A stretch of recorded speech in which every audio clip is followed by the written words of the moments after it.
నేను చాలా క్లినిక్స్లలో చూపించుకున్నాను. Both sides చాలా థిక్గా డార్క్గా ఉండేది.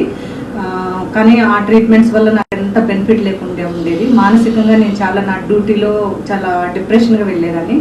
అనుకోకుండా నేను ఒకరోజు వాకింగ్ చేస్తుంటే నాకు ఒక పాంప్లెట్ ఇచ్చారు. దాన్ని తీసుకొని నేను కాల్ చేస్తే వెంటనే రెస్పాండ్ అయ్యారు. నేను రమ్మన్నారు, వచ్చి చూపించుకుంటే ట్రీట్మెంట్ గురించి నాకు ఎక్స్ప్లెయిన్ చేశారు. ఫస్ట్ సైకిల్ తర్వాతనే నాకు చాలా ఇంప్రూవ్మెంట్ కనిపించింది. సెకండ్ సైకిల్ తీసుకున్నాక నాకు టోటల్గా పోయింది. వెరీ లైట్ ఉండింది, బట్ నాకు మాత్రం చాలా హ్యాపీగా ఉంది క్లినిక్ వచ్చిన తర్వాత. అండ్ మేడం కూడా చాలా రెస్పాండ్ అవుతారు, కాల్ చేస్తారు, మాట్లాడుతారు. చాలా హ్యాపీగా ఫీల్ అవుతున్నాను. మీరు కూడా C4U క్లినిక్ స్కిన్కి, హెయిర్కి మంచి ట్రీట్మెంట్ ఉంది. నేను నా ఫ్రెండ్స్ని రెఫర్ చేశాను. మీరు కూడా ఎవరన్నా ఉంటే వచ్చి చూపించుకుంటే మీకు మంచి జరుగుతుంది.